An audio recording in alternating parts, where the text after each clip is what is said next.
তো বন্ধুরা, good morning প্রত্যেককে। আর এখন আমি বানাচ্ছি সকালের টিফিন পাস্তাটা আমি করছি দেখো কিভাবে। সকালের জলখাবারটা একটু জমিয়ে না করলে ভালো লাগে না, তো মাঝে মাঝে একটু খাবারের চেঞ্জটা করেই দিই।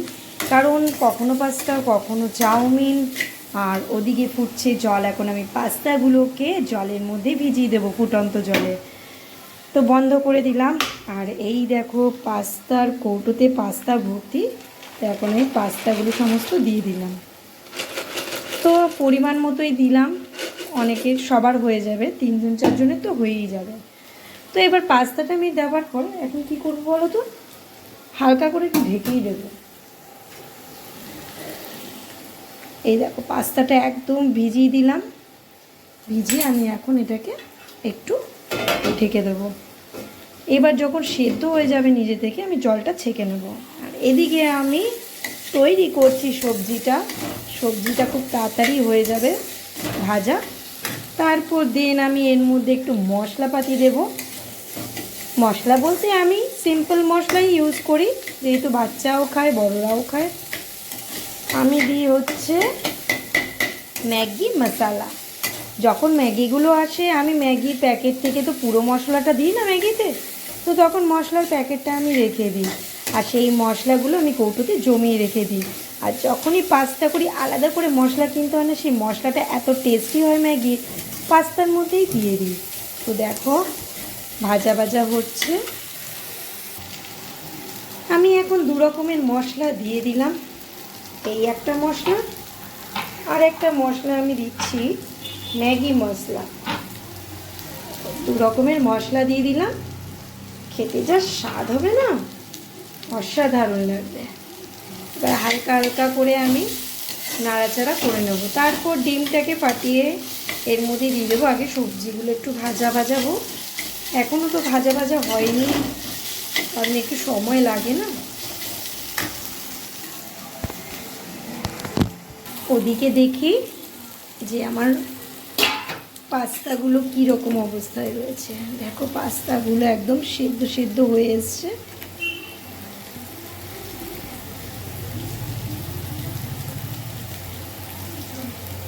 পাস্তাগুলো আরেকটু ভিজবে, কারণ একটু যদি নরম না হয় খেতে একদম ভালো লাগবে না, একটু ভিজবে। তো ঢেকে দিলাম। আর এদিকে দেখো সবজিটা ভাজা ভাজা হয়ে এসছে। আর তোমরা তো একবার জিজ্ঞেসই করলে না যে কী কী দিয়েছি।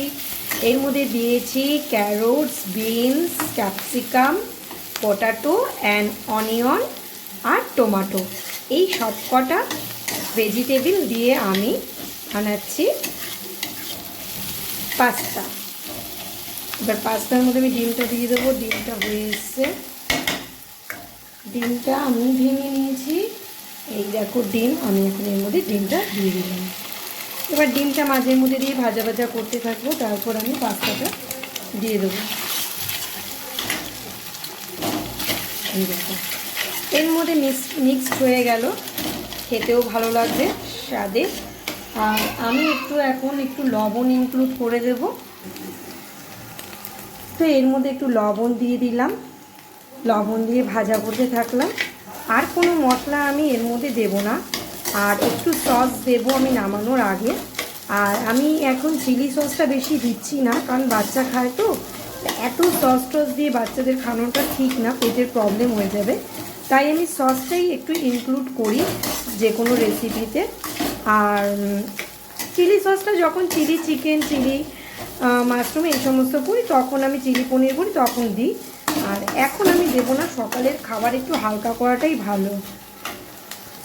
তোমরা মনে আমার মতো কেউ মিষ্টি খেতে ভালোবাসো না, আমি আবার একটু মিষ্টি খেতে ভালোবাসি, তো একটু চিনি হালকা করে দিয়ে দিলাম। কারণ চিনি না দিলে স্বাদ আসে না, কারণ সবজিতে একটু কেমন জানি পাঞ্চাটে লাগে, তো তার জন্য একটু চিনি দেওয়া উচিত। কারণ নেটটা তুলে তারপর আমি একটু চিলি দেবো, গ্রিন চিলি দেবো, তাহলে একটু ঝাল ঝাল হবে। আর ও তো ছোটো, অত ঝাল খেতে পারে না। আর একটু লবণ লাগবে এর মধ্যে, কারণ সামান্য লবণে কিছুই হয় না। সামান্য লবণ দিয়ে দিলাম।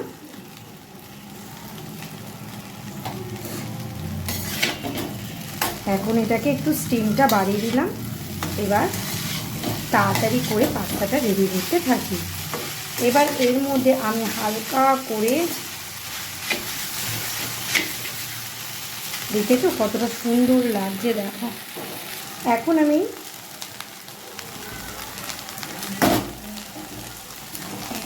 এখন আমি টমেটো সসটা দিয়েই দেবো, কারণ টমেটো সস ছাড়া পাস্তা খেতে একদমই ভালো লাগে না। এবার আমি আবার হালকা হালকা করে নাড়তে থাকবো। জোরে দিলেই না পড়ে যাবে, ওই জন্য একটু আস্তে করে দিয়ে করতে পারবো। আস্তে করে স্টিম দিয়ে রান্নাটা করতে হবে। পাস্তার মধ্যে আমি 1 কাপ জল দিয়ে দিলাম, তাহলে একটু মাখা মাখা হবে।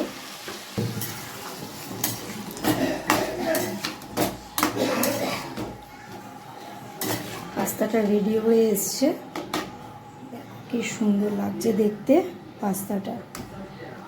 শেষে আমি এই চিলিটা দিলাম, শেষে আমি এই চিলিটা দিলাম।